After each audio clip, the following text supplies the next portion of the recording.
Rust on the butt plate hinge spring, private bullshit, revoked. In World War II, it wasn't unlikely an inspection might include a number of M1s, like the M1A1 Carbine and M1 Garand.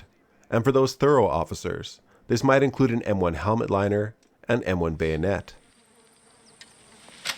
I wouldn't take this rusty piece of shit to war, and I will not take you to war in your condition. But why are so many things an M1 in the Army? The answer is fairly simple. The M stands for model, and the 1 represents it being the first of its type. An M1 Garand, for example, is the first type of its caliber, semi-automatic rifle the Army adopted. Its official designation is U.S. Rifle Caliber 30 M1. Caliber 30, M1, a clip-fed, shoulder-fired, semi-automatic weapon designed...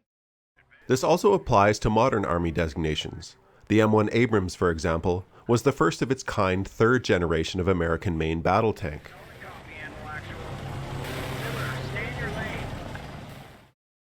But this system of naming only began in the 1930s, so you'll see Army equipment prior to this frequently named after the year it began production for the Army. The M1911, for example, was adopted in 1911. The M1928 Thompson in 1928. Hey, give me back my Thompson, will you? These dates represent the year they were introduced to the Army, not always the year they were developed. Hey, wait a minute.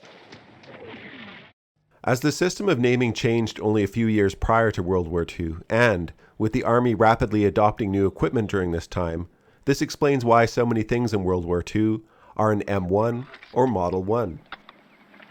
Who the hell needs all this? Get my knife and get the hell out of here. To make things a little confusing, sometimes dated equipment gets upgraded or modified and turns into an M1. The M1928 submachine gun turned into the M1 submachine gun in 1942. The Army would then later release the M3 submachine gun, which can also cause confusion, because what happened to the M2? Well, sometimes models are purchased and then scrapped last minute, so you may have never heard of weapons such as the M2 submachine gun. Boys, take him through that gun. Roger. What do I do with this? Adding an X to an M, or replacing it with a T, indicates a model is in trial or development and is yet to be put into production. The final trial designation for the Garand was the T1E2, before becoming the M1. The rifle will fire each time the trigger is pressed until the magazine is empty. Adding a suffix A means a model is altered from the original, and adding an E indicates experimental. So an M16A1E1 is Rifle Model 16, Alteration 1, Experimental 1. If an M16A1E1 rifle is accepted into standard production, it becomes an M16A2 rifle.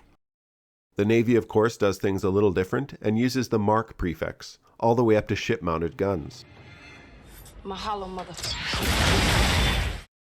For aircraft, the U.S. Armed Forces consolidated its naming system for all branches, creating a fairly simple designation system shown here. If an aircraft starts with an F, it's a fighter aircraft. Jesus Christ. Where is it?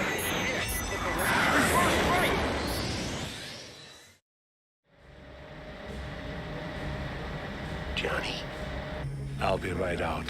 Alright, I'm Johnny. This can be a very complicated subject, particularly if you expand it to other nations, but hopefully this provides an introduction to American military nomenclature. Feel free to expand on the subject in the comment section, and we'll see you next time.